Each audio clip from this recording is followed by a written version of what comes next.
and welcome to TrueHouse 464 with me, Justin House. Apologies for being 39 minutes late. I've been immersed in certain things. Simple truth, I'll start by mentioning that. It's called TrueHouse for a reason. I will not lie, I shall not lie, I do not lie. If you're wanting someone that dilutes themselves, you're looking at the wrong guy. Okay, all right, let's get this show on the road. Episode 464. The thing with this live stream,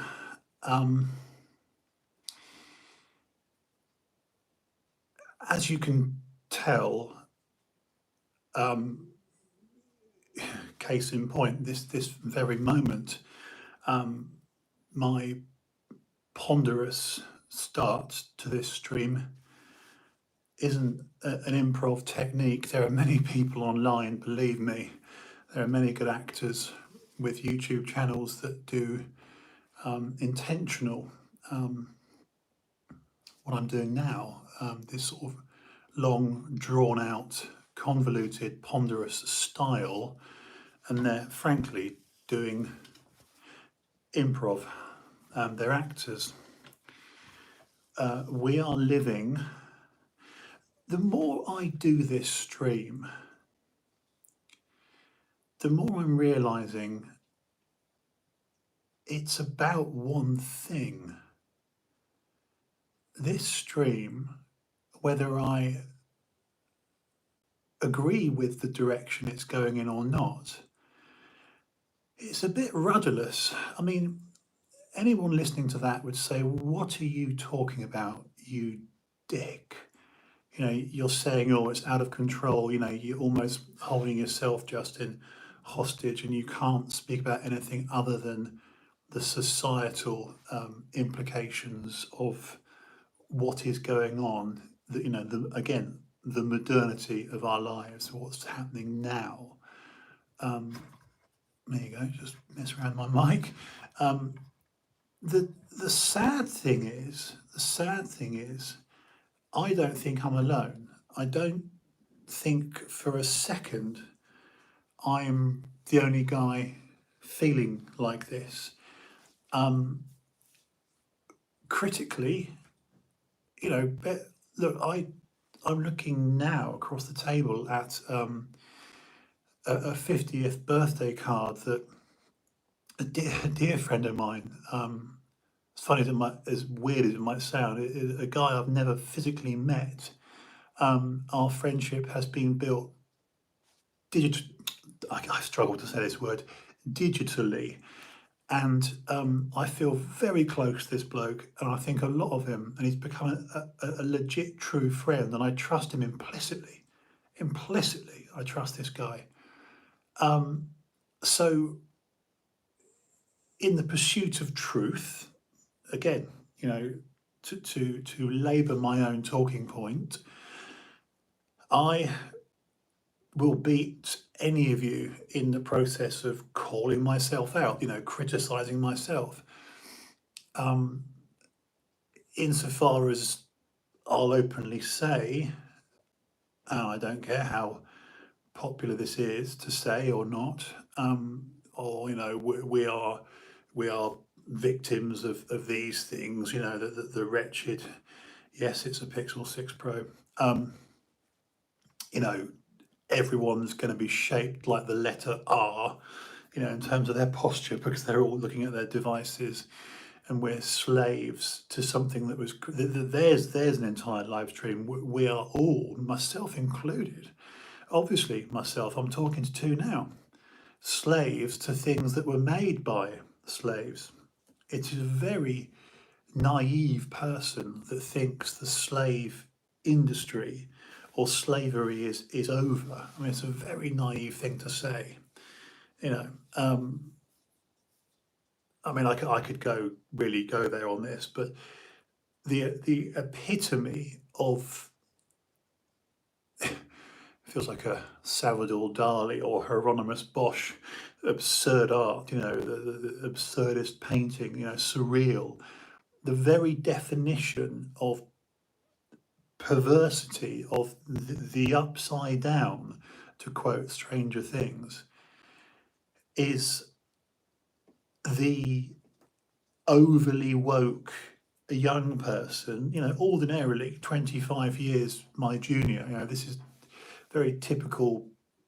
Trust me, this is sort of an amalgamation of stuff I'm trying to convey. How successful I am at conveying it remains to be seen. Anyway, step off my own tangent. The very, it is demonstrably evident online when you see a young person spoken like a 50-year-old. But that's why I mentioned my friend, by the way, because it's my solitary 50th birthday card and I won't throw it. It was done with thought.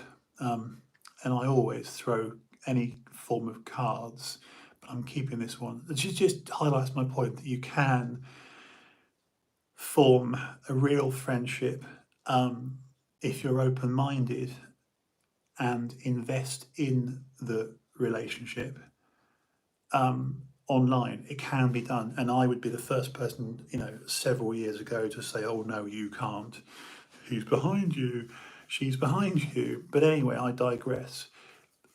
The point I'm making about electronic devices in the digital age, and it's completely related to where we're going tonight, is that you will see wokesters tweeting from Starbucks on £1,000 iPhone that they likely haven't bought, about how about how oppressed they are and how good evening, and how victimized they feel.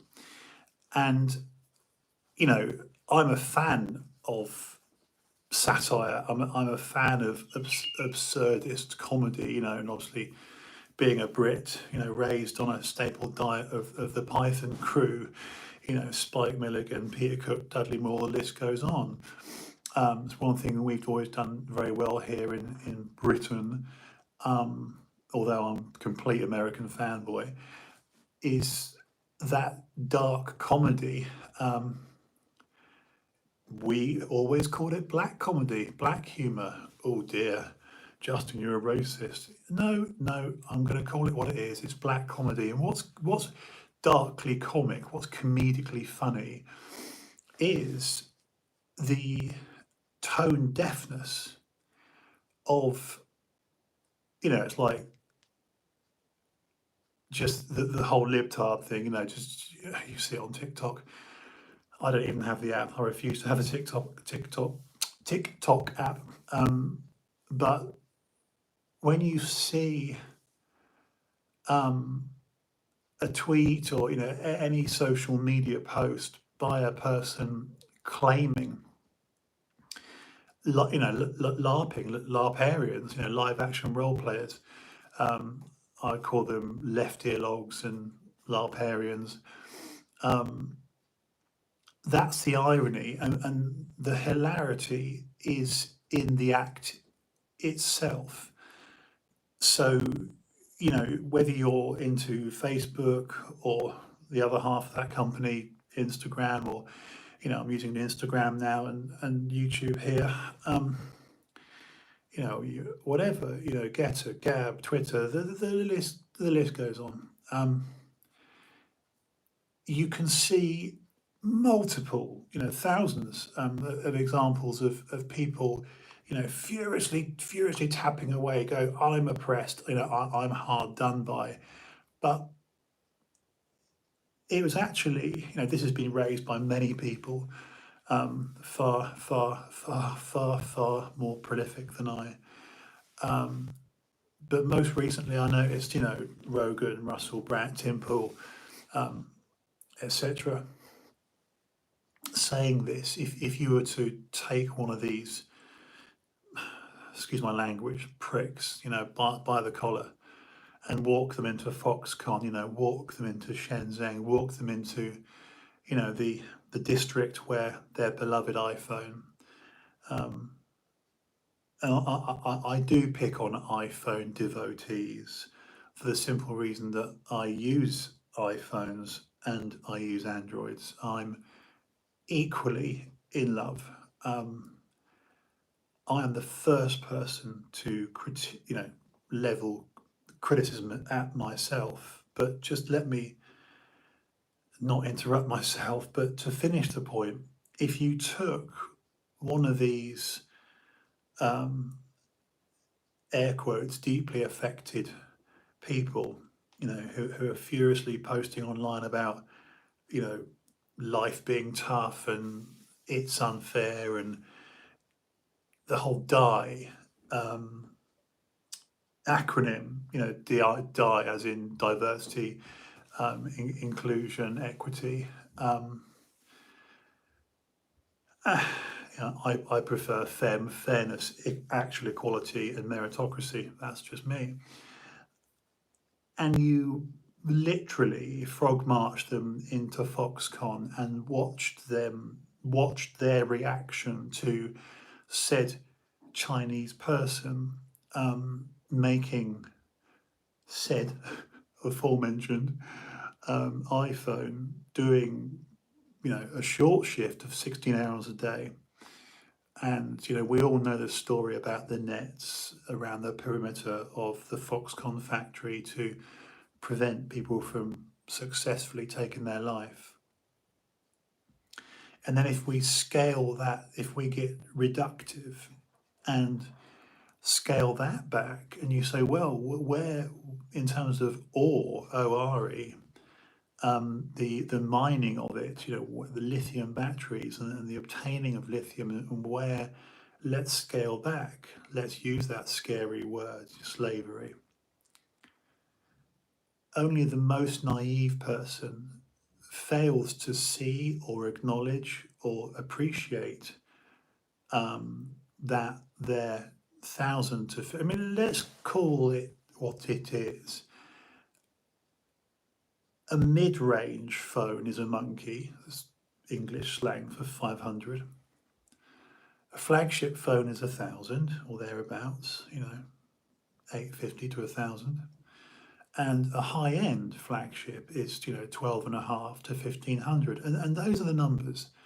Believe me, you can get a decent phone for 350. I'm just saying those numbers because it works in pounds and British sterling pounds and euros and dollars. It's about the same across the board, give or take a tenner here or there. But you're looking at, let's just say, okay, let's be charitable, Justin. 3.5, what we call here quid. It's like bucks. So a quid is a pound, and just like you in America call a dollar a buck. So between 350 and 500 quid will get you a decent mid-range phone, and then 800 quid to 1,000 quid flagship, 1,250 quid to 1,500 quid high-end flagship, or one with greater storage anyway, or greater RAM. So the reason I've just mentioned those three levels, is because the next time you're complaining about life off your phone, from your device, from your smart slab, I'm so into the idea of dropping the word phone. I'm not playing semantics, but I genuinely want to see the word phone removed for something else. Call it a smart slab, call it a mini computer, whatever. But it's far.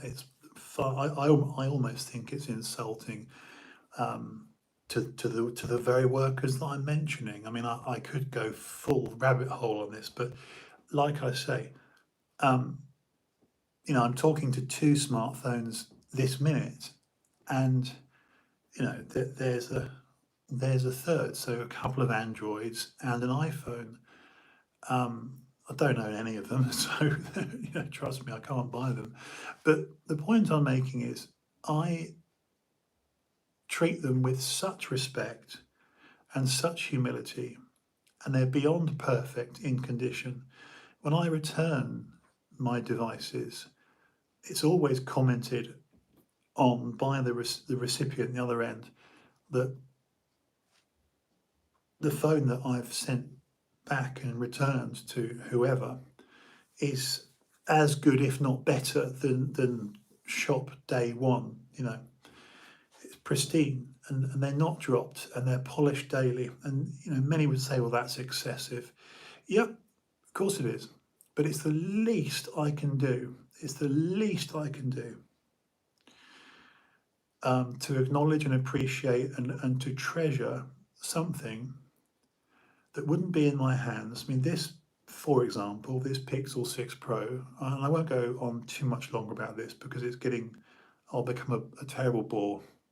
But this Pixel 6 Pro, and yes, of course, before anyone thinks it or to type or ask it, of course it goes without saying that I'm fully ready on the 9th of February for the Note 22. I'm going to call it a Note 22 because it is, but the actual name will be S22 Ultra. But it's a Note, and we know it's a Note, and I can't wait for that.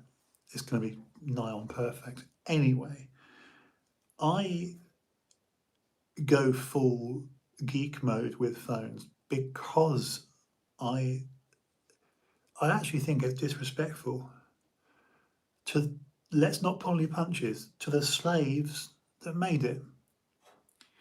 Don't delude yourselves. Don't look at your Goog or your Sammy or your Apple and go, oh, they made it.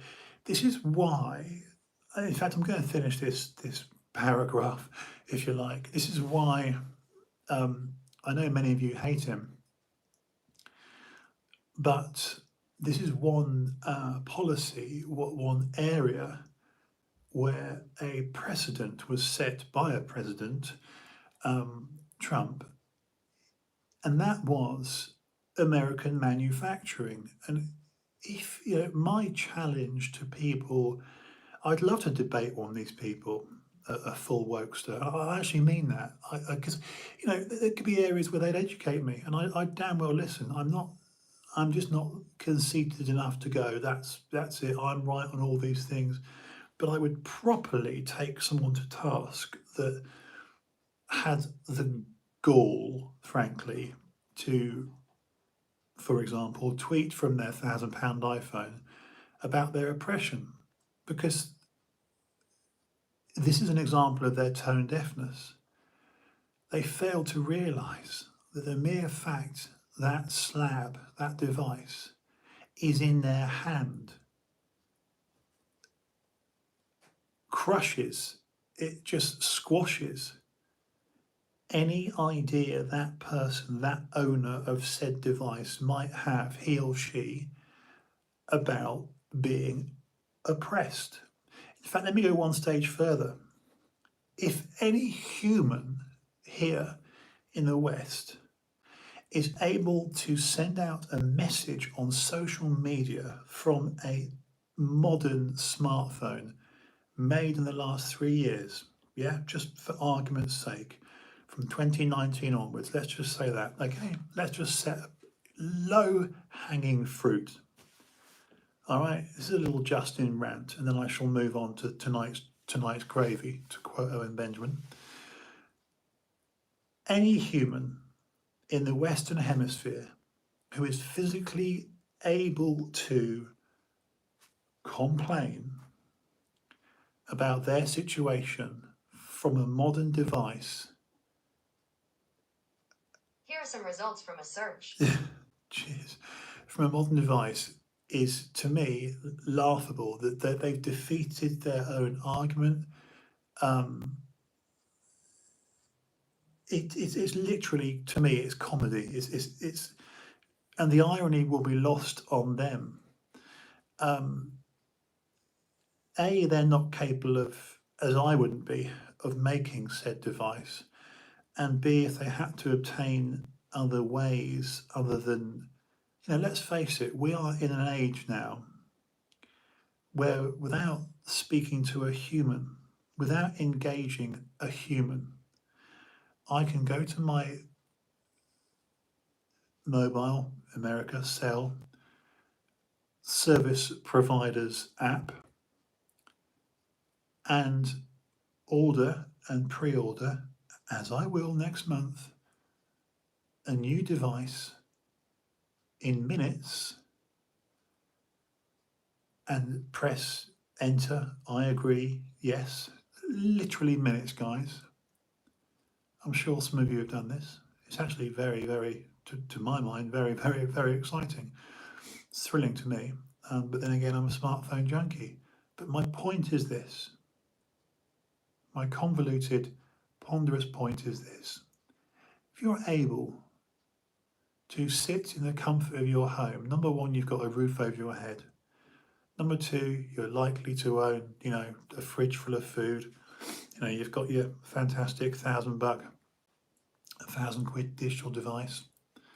If it's 3 years old or newer, you're onto a winner. Let's face it, all smart slabs manufactured in the last 36 months are exceptionally good in terms of their ability, mainly camera. And you can have a new one delivered to your door, certainly within 48 hours, often within 24 hours. Now, if that's not, I'm not going to say white, I will say Western. If that's not Western privilege, I don't know what is. So I'm keeping my composure rather than going too rantified, but I might even try and hashtag Western privilege because, we often hear the term white privilege. How about just us over here in the UK and the US? That's what we've got, is an abundance of abundance. We've got an excess of excess. Are you with me, guys?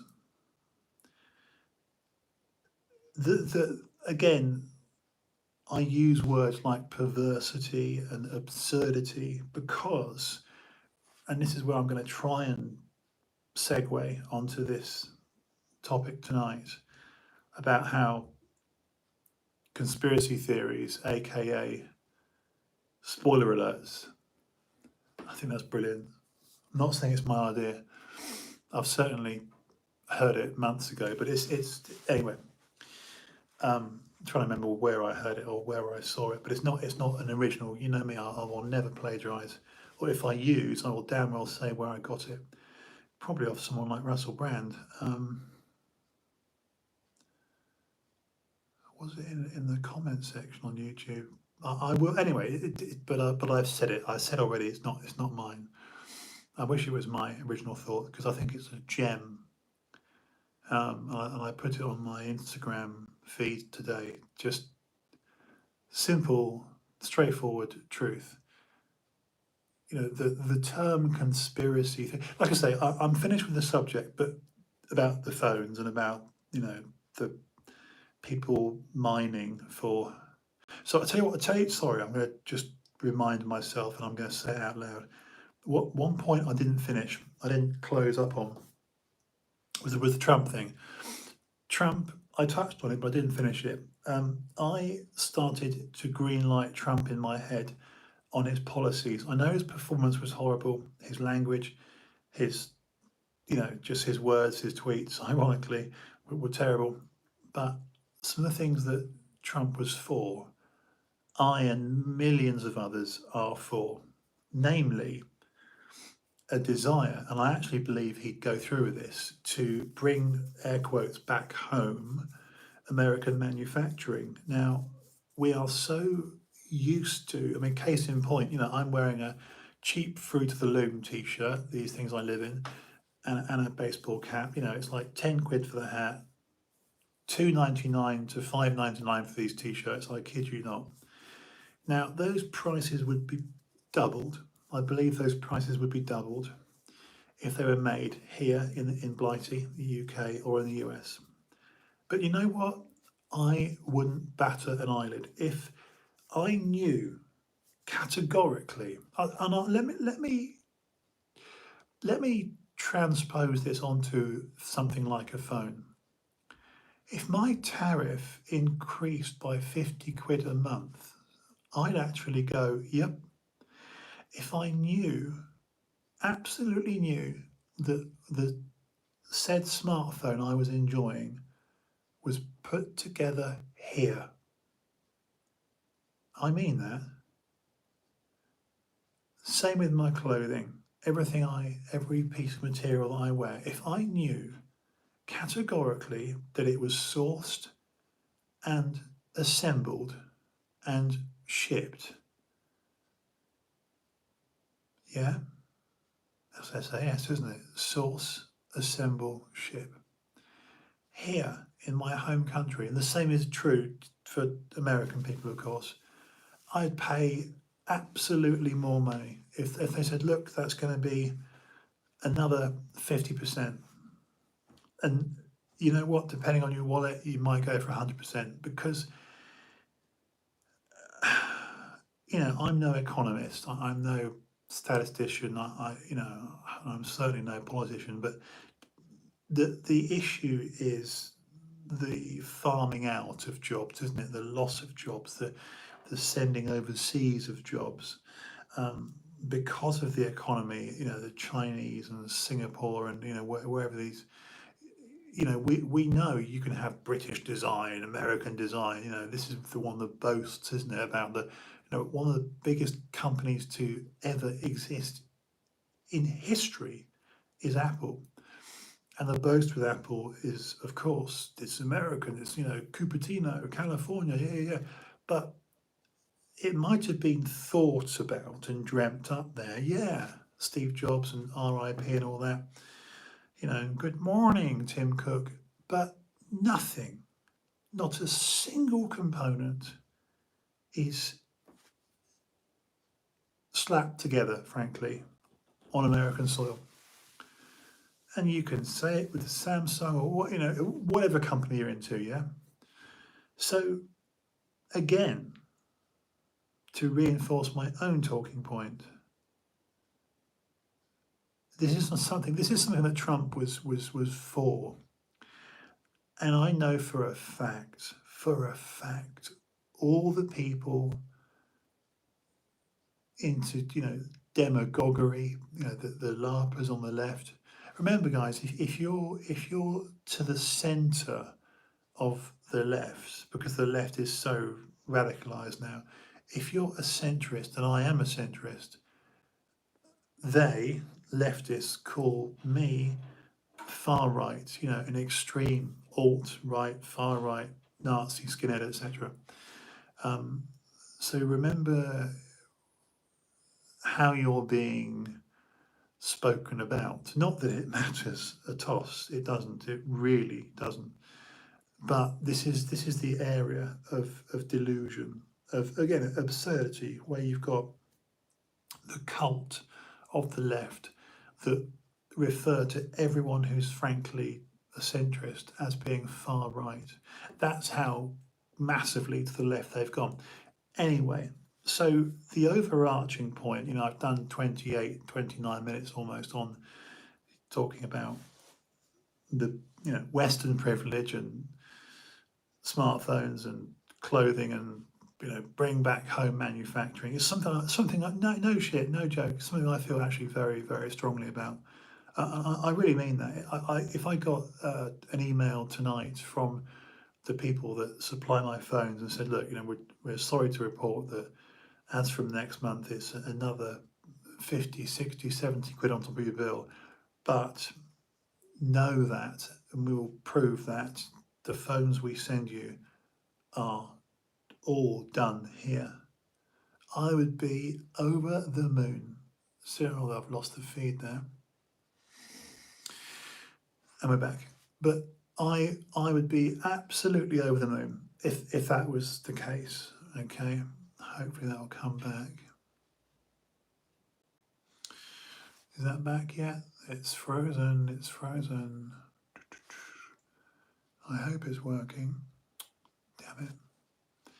If you'd be kind enough, someone's there, but if you'd be kind enough just to give me a thumbs up if it's live, because I'm frozen on that screen. YouTube is fine. Let me turn down this light. This light's a bit much, isn't it? YouTube's fine, but the screen is frozen here on Instagram. So I might actually just give me a thumbs up if it's working. If not, I'm going to stop it and start again. Because I'm now going to go on to I've done half an hour explaining the routing, the thought processes that got me here. I'm actually going to make a note of that Western privilege, because I'm sick of hearing white privilege. I'm not getting a response, so I take it I am frozen. I'm going to stop and start this.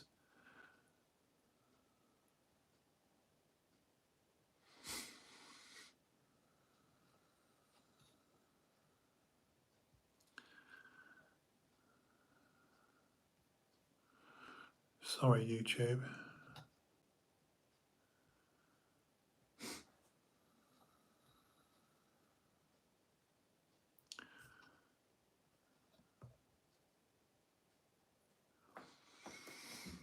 Let's try again.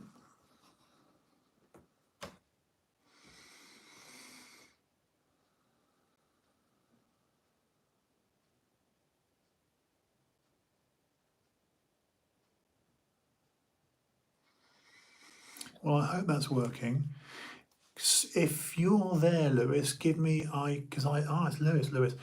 If you're there, give me a thumbs up, because I had to stop and start that.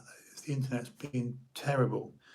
Hold on, we're telling more followers to join your video. So what I'm attempting to convey is, actually, let me just write that down. Sorry.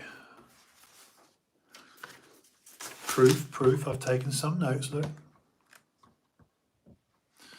Let's go and write this down. What did I say? Not white privilege. Not white privilege. Western privilege. And I'm going to check what countries fall under the banner of the West.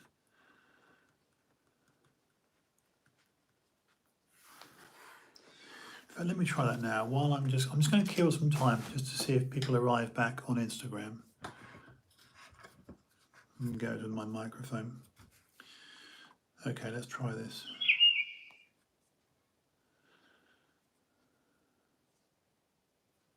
What countries are in the Western Hemisphere?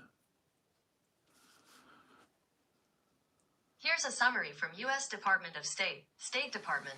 The following countries are in the Western Hemisphere region: Canada, Mexico, Guatemala, Belize, El Salvador, Honduras, Nicaragua, Costa Rica, and more.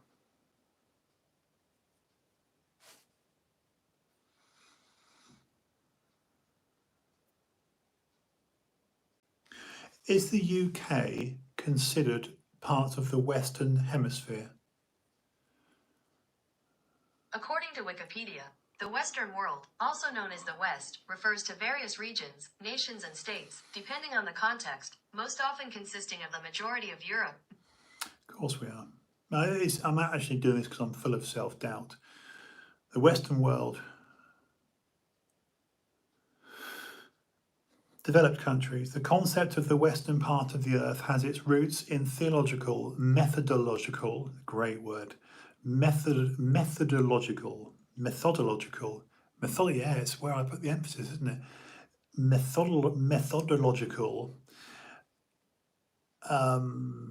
where are you, Justin? And emphatical division between the Western Roman Catholic and Eastern Orthodox churches. The West was originally Western Christendom,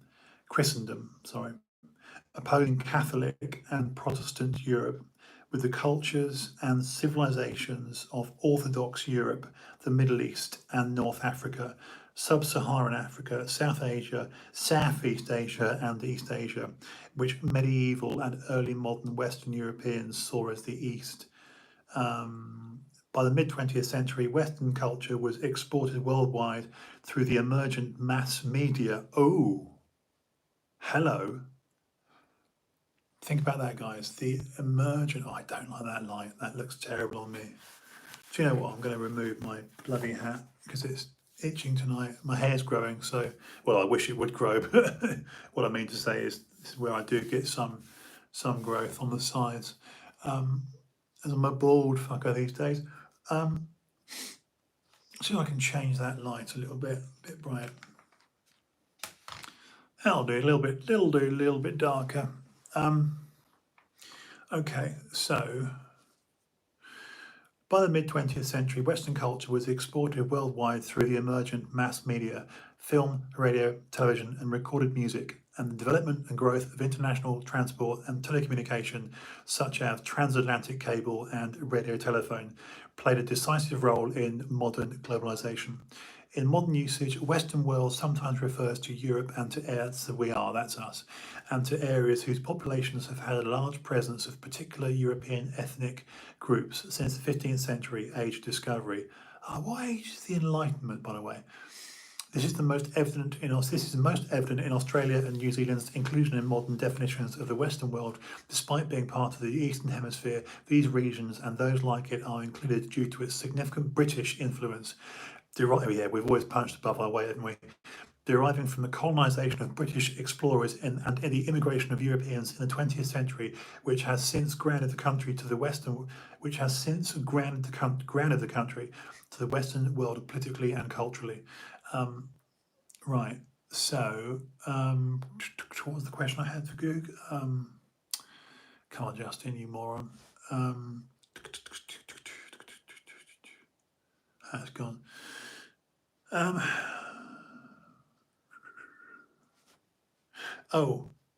Yes, I know I was going to ask it. What age was the Enlightenment? According to there you go. History.com, European politics, Hello. philosophy, science, and communications were radically reoriented during the course of the long 18th century, as part of a movement referred to by its participants as the Age of Reason, or simply the Enlightenment. Okay, so the Enlightenment. Now, look, I will tie this. Nice to see you, sir, and thank you, Marcus, for frankly your support. Means more to me than I can express, actually, because when I do see someone on here that I know IRL in real life, yourself, Dougie, Lee, I'm like, damn, this is someone that I actually know, flesh and blood, from the gym, and that's just, that's more important to me than having 10 strangers, 20 strangers, that someone actually bothers to just check in, with my waffle that I know. So thank you, Marcus. Oh, and by the way, I am loving your Instagram. It's very clever, that face mapping where you transpose your face. I think it's from Deadpool, isn't it? Is it from Deadpool 2? Shit. And also your squats. Mind you, you've always been, I'm same as you, I'm absolutely fastidious about form. And I mean, I know it's your, same as mine, your credo, it's ethics, is your work ethic in the gym. And so much has been transcended beyond weight lifting. Everyone's weight lifting. If you're picking up a box off the floor, you are lifting a weight. But actual bodybuilding, frankly, the beauty of, skeletally speaking, obviously muscles are attached to our skeleton, but just from extension to flexion, and you were doing it on Smith squats, I just thought, yeah, that's lovely, because you don't see people squatting properly. So nice one, Marcus, nice one, lovely to see. And that's the other thing, isn't it? And I mustn't go too far into this subject because I'd like to do it. I've started to think recently, as I'm rapidly approaching my 500th stream, of reverting back to what I used to do, which was to have designated nights. So I'd have, Monday Madness, where I'd just catch up with people having not streamed for the weekend and say, let's look at the news, literally like a TrueHouse news feed, and then do like Tech Tuesday or Woke Wednesday. I think I had Thanos Thursday and then Filmic Friday, from memory, and just thematically to have nights devoted to. So in fact, I could have Training Tuesday, couldn't I? Again, it's the child in me is that, oh yeah, you can have, you know I don't know, Malevolent Monday, Mad Monday, or just Micro Dick Monday. I don't know, whatever. But just, yeah, Tech Tuesday or Training Tuesday, Woke Wednesday. What would be a good for Thursday? Anyway, I'll figure it out. But it would give people the reaction was very good when I used to do that. So anyway, because then people could say, actually, I want to check in with Justin on Tuesdays because I know he devotes. That's what I want to achieve. One of the things I want to achieve, Marcus, is, so I'm talking to you directly, Marcus, is, yeah, actually, probably for my head and for you guys too, it might just increase the interest in my infinitesimally small penis, channel. That's why I'm called Justin. Boom, I'm here all week. Anyway, I'll get my coat. But seriously, I could revert back to that quite happily. Just do like a Training Tuesday, where it just gives it more, I'm apexing things, aren't I? It's more specificity. I could say, right, we're going to talk every Tuesday about training and satellite that, the hub of the conversation, and all the metaphorical spokes would be, oh, this one's about nutrition, this one's about, why do some clients hate fish, why do some clients, whatever, just, why do, why does our anatomy work in this way? And the other thing is I'd open it more to questions, because it's partly the reason, well, cathartically, why I'm writing the book, In Exclusion. I know it's not a real word, it's a portmanteau, it's two words, but In Exclusion, I've got first draft is about 440, 480 pages, and as long as I knock out a page or three each day, I'm on track to finish it by year's end.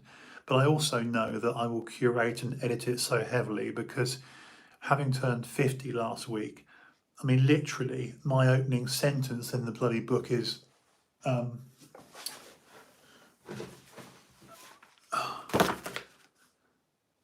turned 50 last week. So, and by the way, the book title, In Exclusion, Outing the Inner Saboteur.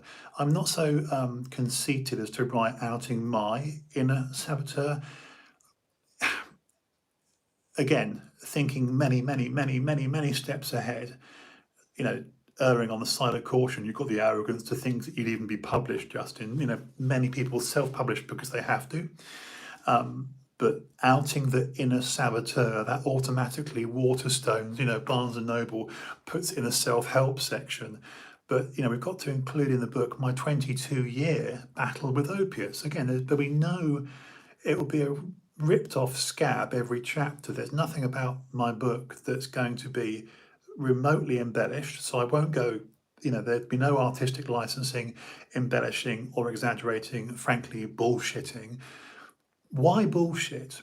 There are many true crime books where, gangsters have written about themselves in the third person and massively embellish their lives, make overly romanticize about, violence or drug use or whatever, legends in their own lunchtime. Or it just becomes a dry lunch, Well, I am certainly not, God, I fall into the category of truther, don't I? And that's its own bloody, intersectionality, compartmentalization. Oh, Justin's a truther.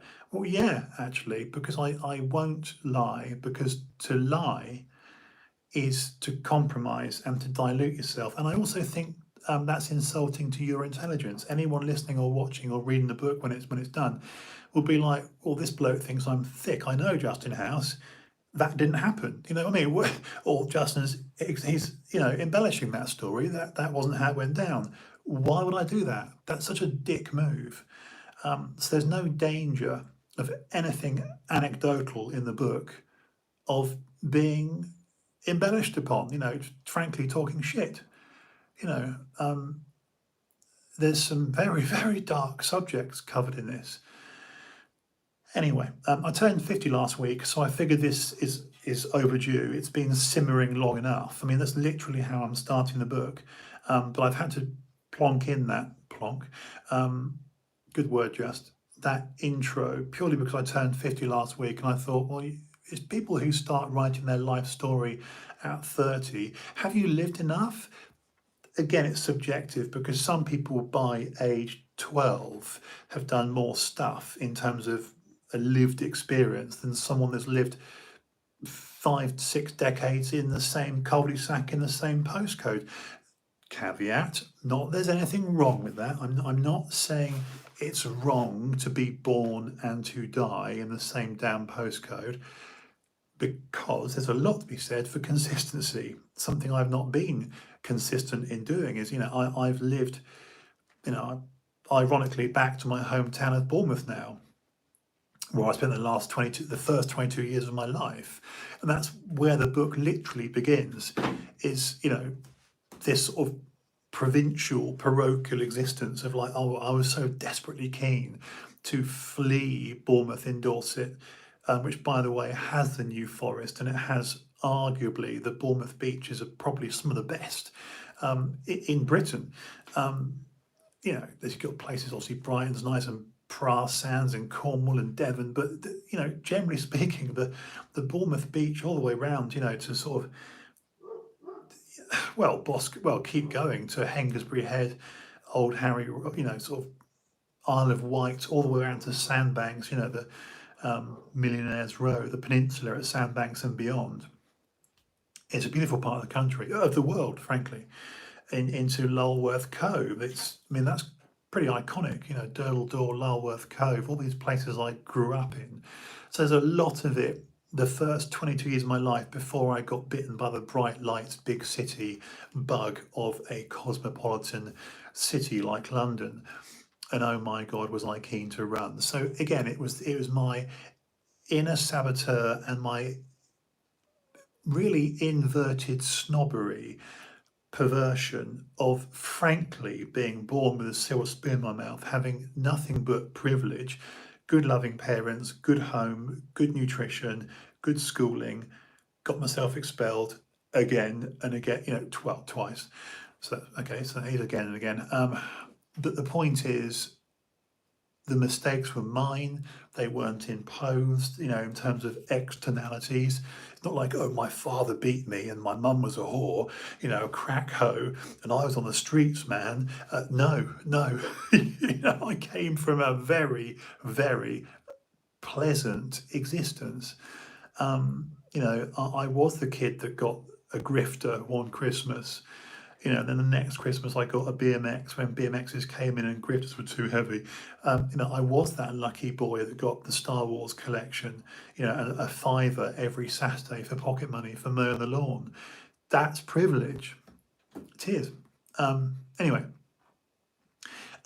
but, to paradoxically, why did I get, okay, yes, I had pain, and yes, early days, I don't know what I said, anyway, early days in the book, I do talk about what happened to me at 5 when those dozen kids jumped on my spine, suspected broken lumbar, and of course, uncoincidentally, later on, just with spondylolisthesis, going into a giant cell tumour, which was 2009 at Metroflex, which is an aggressive cancer that did not spread to surrounding tissue. So, I do like the word benign there, but a very aggressive giant cell tumour, which arguably, chicken and egg, did it happen from when I was, stamped on by those kids. Why? This is where why the book, I'll just, little spoiler, the book is called In Exclusion. Again, it's not a real word. You can have inclusion or exclusion. But how about in exclusion? Living in exclusion. Get it? I wasn't picked. I wasn't chosen. I didn't feel included. I mean, this is going to literally start the book. This is the inner saboteur. I wasn't picked for a football game aged 5 in the playground. Why? So why aren't you picked in the playground? You know, why is a kid not popular? You are popular when you're a child through charisma, through looks, through ability. It's called meritocracy. Hierarchy, so like Jordan Peterson, but kids know this intrinsically, instinctively. If I haven't got any kids, but if you've got nippers, they sort themselves out. They do, don't they? You know, you get kids in an area, 5 boys, 5 girls. You know, they will pick the prettiest, the funniest, the most charismatic. I was the odd kid. I was insular and introverted and frightened and frankly no good at football. But brilliant at badminton, skateboarding, okay at BMXing, but my areas of where I excelled, yes, it was more body expressive stuff, you know, being a lanky kid. It was badminton, it was, like I say, you know, ice hockey, ice skating, roller skating, skateboarding. These are the things I was really good at. You know, like significantly, like leaps and bounds better than my friends. But I couldn't do the football rugby thing. All right, I played rugby and cricket for the town, but that's not hard. My point is, I wasn't picked, and because I wasn't picked, I walked in the middle of an active game, picked the ball up, and kicked it over the school fence into the coal mine at the coal merchant's yard, which resulted in 12 kids, because there were 5 aside, but obviously subs, so 6 and 6. The entire dozen overwhelmed me and stamped on my spine. And I just literally, the lights were turned off. I obviously became unconscious, and it's one of those fixed 5-year-old memories. It's circa 77. I was born in 72, so I was a Star Wars nut. I'd just seen Star Wars. My recollection of coming to with a tartan blanket around me in the back of an ambulance on the way to Poole Hospital with a suspected broken spine. And those 12 kids were suspended from school, and their parents made them come round to my parents' house, where, you know, obviously I lived at home with my parents, to apologise. And then by age 8, 9, 10, I'm seeing a chiropractor, diagnosed early with spondylolisthesis. So I think possibly, yes, early trauma led to trauma in 2009, the ultimate trauma, my spine, my pathological fracture of the L2 vertebrae. It happened in Metroflex in August, Saturday morning. Smith machine front squatting. You know, Dave, bless him, DT was still alive. Obviously, he didn't pop off till 2010. I'll never forget my first session of dialysis began on the morning of Dave's funeral.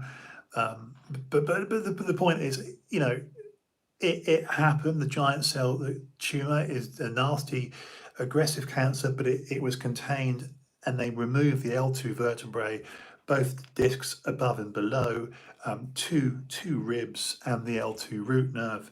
Hence 17 inches of metalwork from T11. So you've got 12 vertebrae in your thoracic spine, 7 cervical in your neck, and 5 lumbar, so 25 vertebrae there. But we're not, if I don't mention, you know, coccyx, but 24 regular vertebrae. And also I've had L2 whipped out with 17 inches of metalwork put in there as a scaffolding now. And bone union is caused by the absence of 2 ribs. They literally took out 2 ribs and ground them during the operation to sprinkle into the gap to form some sort of bone union, and that's you know,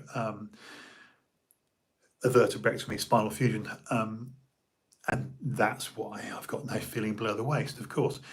Anyway, but that's just a story of many, many, many. So yeah, there'll be a lot of anecdotal content in the book.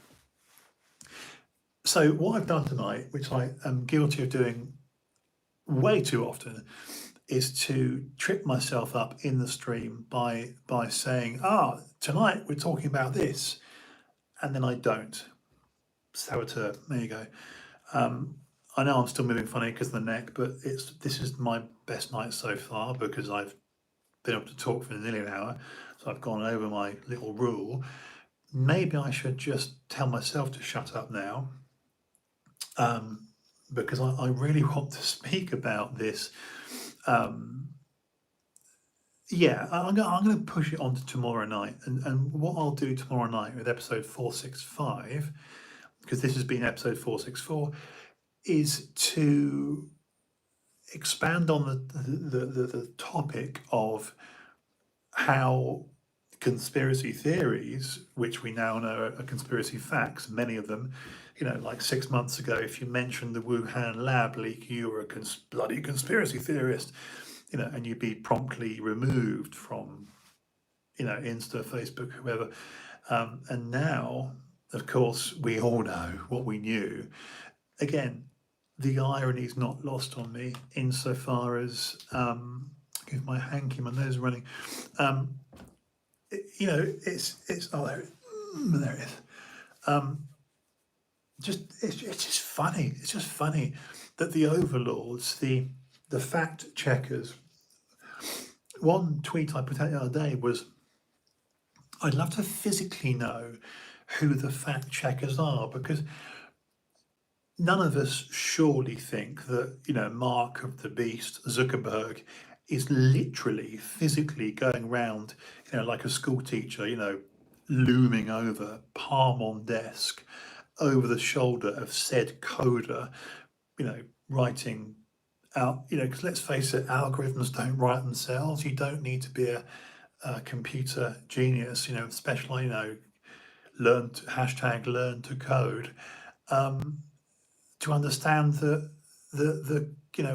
we're not Skynet, we're not, excuse me, this shit's written by humans. So algorithmically speaking, in the censorious age we're in, if it's saying, hey, let's silence white cisgendered, God, I hate that word, because I'm not gay enough or black enough, just the truth, or trans enough, just the truth. Well, that's it, it's not the truth, is it? Anyway, we've made protected classes. It's, oh, but you're just a white, privileged, whining Caucasian, Anglo-Saxon, misogynist, misanthropic. I hate all humans. I'm a misanthrope. I'm a misogynist. I hate women and all humans. Well, I just call myself a misanthrope. There you go. I hate all humans. I'm a nihilist. There you go. I'm a bigot. I'm a Nazi. Of course, because you're white and you've got no hair. Therefore, you are a Nazi. The dilution of the word Nazi bothers me. This is where, again, I find this all very disturbing. That, the Third Reich would be mighty pissed off if they, think about and again, I'm being intentionally ironic. I'm being intentionally the court jester here. Would say yes, look at the abominations of some of the things that the Third Reich did, in terms of, crimes to humanity. Yet nowadays, if a white man such as myself said something remotely, leaning that way, i.e., it's not fair, that affirmative action prioritizes, actually, in terms of entrance into unis and colleges in America, people buy the colour of their skin, the antithesis, the opposite of what MLK said, about judging, people by content of character as opposed to colour of skin. Talk about literal, and I'm going to use the word correctly. It is literally retarded. I look at the likes of Kamala Harris, and she represents actual retardation, because she was put into that post because she was a woman of colour. So that's the worst example of affirmative action. we have BAME here, Black, Asian, Minority, Ethnic, and another acronym. But, you know, I mean, you've got AFAB, assigned female at birth, AMAB, assigned male at birth. Goodness me, there's so much I would want to say, you know, forget XXXY chromosomes, but just digging up bones from several hundred years ago, just looking at the bones about, you know, what would you have? Well, just an evolution, you know, a biologist would know from on an excavation, looking at bones, or that person's a female. You know, look at the pelvis, look at the, you know, it's again the trip up in the trans community. Oh, I've gone off topic. Sorry. Is a little side rant. Is that they can never, in a utilitarian sense, figuratively and literally, and don't confuse the two. Um, Again, I don't care what persuasion you are. If you're into boys or into girls, great, good for you, good for you. If you're a man and you like men, or you know, if you're gay, if you're queer, good for you, whatever. But what I don't like is the trying to alter the language and the definition because you identify. If I identify as Justine and I go full Justine and start changing my voice, if I do that, it's performative. That's my point. It's performative. If I just say, "Hi, I'm Justine," and I go that full route, and change the intonation, the inflection, and another octave. "Hi, I'm Justine. Hi guys." You know, and I did all that and just broke out of Justin and went. They were like, "Well, why is Justin lisping and gone full Queen mode and call themselves Justine now?" And I start donning a wig. Fine, that means I'm a bloke in drag, frankly, performatively acting out as a female. I might identify as Justine and do all that nonsense because, frankly, by your sexual preference, you know, whatever you prefer, what gender you identify as, shouldn't change your voice box. Doesn't, does it? Again, that's part of the act. Just saying, just observation. It wouldn't change my structure. I don't have a womb, you know, a uterus, ovaries, do I?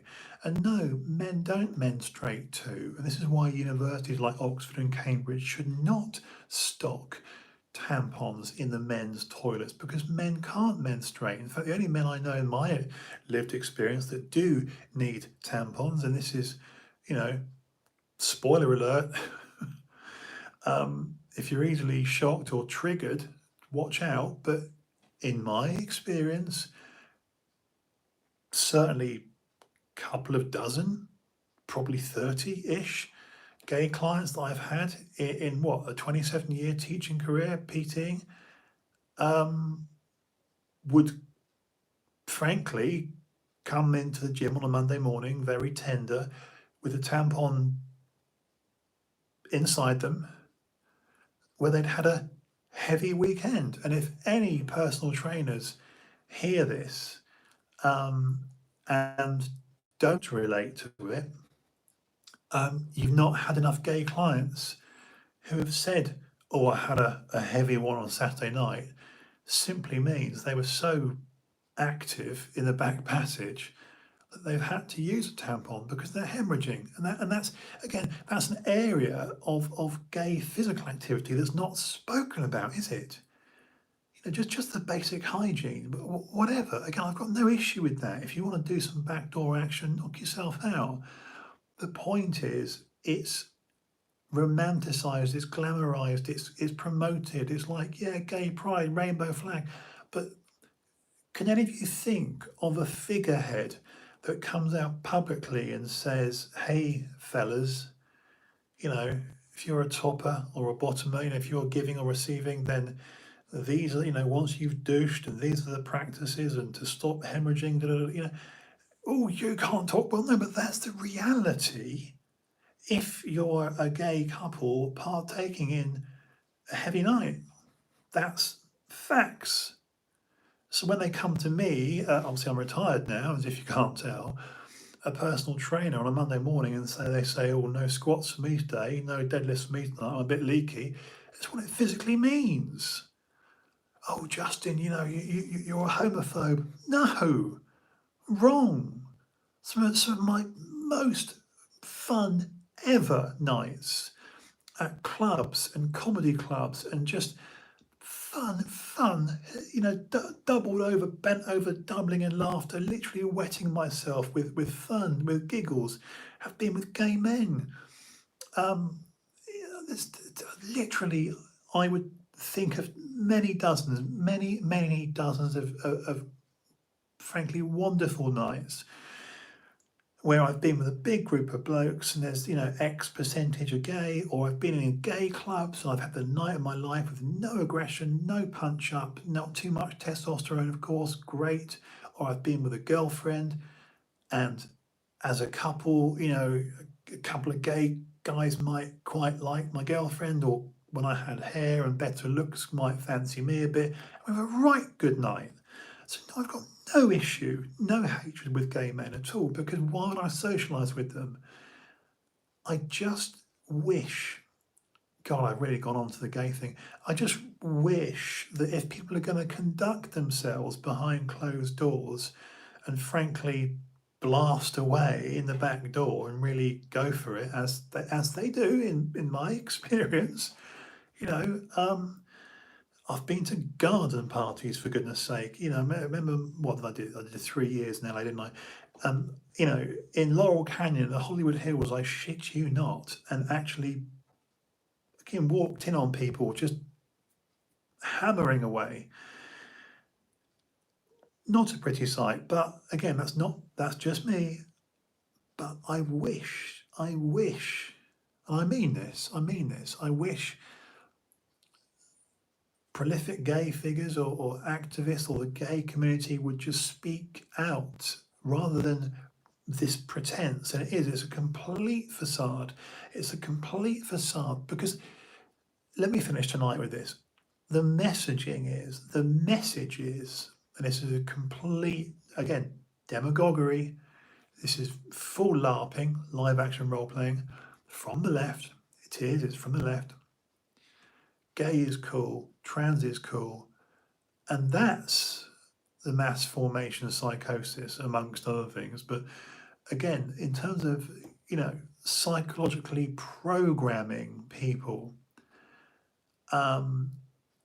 that gay is cool, trans is cool, I just wish they would speak about the physical logistics of not, frankly, injuring yourself or your partner, and from a medical standpoint, genitourinary medicine, just keeping clean. And again, like I say, I've lost count of the number of Monday mornings when I've had clients who are in relationships or not. They just go full cruising, and have multiple partners at the weekend on a Saturday night, just true. And they come in and they are, I'm speaking in a literal, there's nothing metaphorical about this, and they literally can't sit down. And hence that's when they will use something like a tampon. But no, it's not a period. It's frankly, internal hemorrhaging on that inner wall. Come on, let's just be truthful, can we? Gosh, can you imagine if I just had that conversation, that little so-called rant that I've just done, if I had a big audience? I'd be slaughtered. If I had 10,000 or 20 or 50,000 subs, I've just got, 3,200 people now, whatever it is. I would be hammered, absolutely hammered, for telling the truth. I've just told the truth. Doesn't mean I hate anyone, but it's what I've said is factually correct, and I would challenge any fella involved in physical, full-on, wham bam, thank you, ma'am, to say to me, no, it doesn't ever happen. Yeah, it kind of does, you know. Got to give it a rest for a few days, it's bleeding, like, oh, ow, eek, rather you than me, mate. Again, each to their own, but it's just saying, just saying. So we've got mixed up messaging, we've got, this age we're in. Do have a listen to the early part of this stream. It's probably best if you want to pick the whole thing up. It's now 70 minutes long on YouTube. I need to go to the loo, bursting for a wee. Like I say, tomorrow night I will go back and recover where this stream should have gone. It's just typically me, isn't it? I will say, oh, it's about this tonight, and then speak about other stuff. But that's me. Yeah. Okay. So yeah, tomorrow night I will speak more about how what was spoken about 6 months, 12 months ago, which was crushed again by the fact checkers. Like I say, there isn't a Zuckerberg leaning over a desk saying, oh yeah, ban that Justin bloke with no followers. It doesn't happen. But algorithmically, it's written into the code by a human, and I'd like to know who physically does it. That's just a very fair question, and I'll discuss it tomorrow night in greater detail. But it's something to think about. Think this one through, people. When we hear about cancel culture and the impending doom of just, oh, so and so you heard has been cancelled. I got banned 4 times last year, twice off Facebook, and I deactivated and deleted now, but it's obviously part of the same company, Instagram, and twice of Instagram for posting George Orwell quotes. Go figure. Further a society drifts away from the truth, the more society hates those that speak it. Poor paraphrasing, but anyway, it's hardly a verbatim quote, but it's words to that effect. I'm going to shut up. Serves me right for having a coffee past 4 p.m. This is what I'm like, too garrulous, Mr. Verbose. Okay, Justin, shut up. Edit, curate, and good night. Same time, same place, same face tomorrow. See you then.